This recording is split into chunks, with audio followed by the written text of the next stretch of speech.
What's up, my home seller clients? It's Rex, and in this video I'm going to show you how to sell a property in a trust. If that's something you're dealing with, stick around.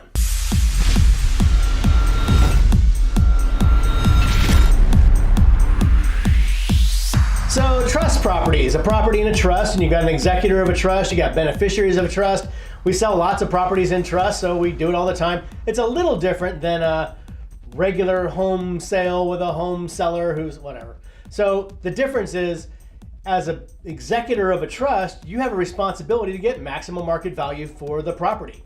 Now, does that mean you got to fix the property up to its the highest and best possible standard so it's competing with the home directly next door to it that's all fixed up if your property's all messed up? No, I don't think that's. Now, check this with your attorney and CPA. Don't take my word for it. But my understanding from the ones I've done is that you don't need to fix up the house to current market best possible standards to get maximum market value, because now you're spending a bunch of money and you may not recoup that. The market can go up or down 10% overnight. So what happens if you start remodeling kitchens and bathrooms and putting in new air conditioning and roofs and electrical and plumbing and all this stuff, and landscaping and everything else and new lighting? And I mean, that gets super expensive. You might be chasing, throwing good money after bad money, and it might go away overnight. So I think really the responsibility of an executor is to get the maximum market value for that property in its current condition as it is, right? So every property has value, and the buyers are going to know. They're going to walk in. The top buyers have seen all the other properties that are competing against your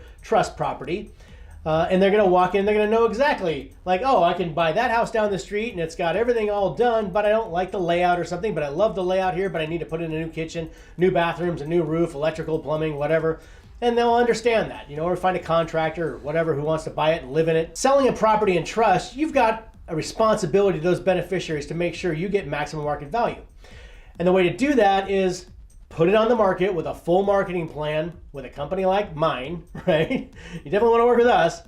But either way, you want to make sure you get the full marketing plan out there, because you have a responsibility to make sure that all the buyers have a chance to see the property, come in, look around, make their offer, compete against the other buyers to purchase it and pay you maximum market value, so you got maximum market value. Now, what I see a lot of times with a trust property is maybe you're doing an estate sale, or someone else, people know, they see that maybe somebody died or whatever, and they know that it's a property that's going to be coming on the market, so the investors will come in, or whatever, the hawks and the vultures will be coming in.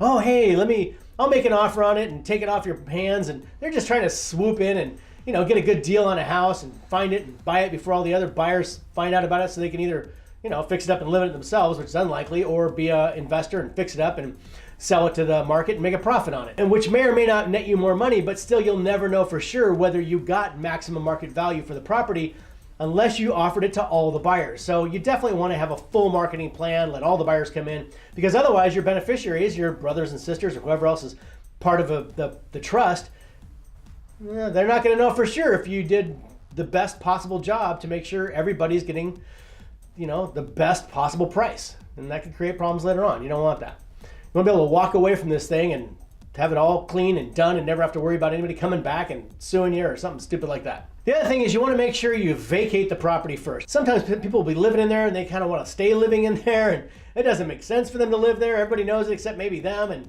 so you really want to get everybody out of the house first, because otherwise you're going to get into escrow, and then they're not going to want to move out, and it's going to be a big nightmare, and they'll fall out of escrow, and then you have to start all over again, and maybe the market's changed or whatever, or they'll find a way to make sure it doesn't sell, or there's all kinds of stuff going on. In terms of fixing up the house also, let's say all the beneficiaries have all agreed that, yes, we're going to fix up the house, and we're going to make the maximum market value on it. Well, that's good, as long as everyone signs off on it, and everyone's under the approval of, that they've all approved it and they all are okay with it, that you're going to be putting some money into it. Because if you're the only one who decides that, it could be sticky a little later on, where the market changes and suddenly goes down and you've lost all the proceeds, and all the money that you spent on fixing up turns out to be wasted. Typically what we'll do is come in, have some minor fix-ups if it makes sense, if we can.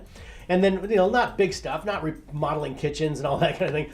But, if you're going to paint something and clear all the stuff out and get everybody out of the house, and then put it on the market with a full program, with the professional photos and the videos and whatever else makes sense. You got to do it that way. Otherwise, you're going to have problems later on. So I think that's it for this episode. I mean, there's probably more I could go into, and if you have a property you're dealing with that's in a trust and you're the executor of it, or one of the beneficiaries, whatever, still call us. We'll come over and meet with all of you, the whole family. We'll meet with everybody, and individually or whatever we need to, because we understand how trust properties work sometimes, and not everybody's on the same page. But we'll be happy to meet with anybody you want, and we'll come over and look at your property in particular and give you our suggestion on what you can do to increase the value without spending a whole bunch of money. That's it for this episode. We'll see you at your house.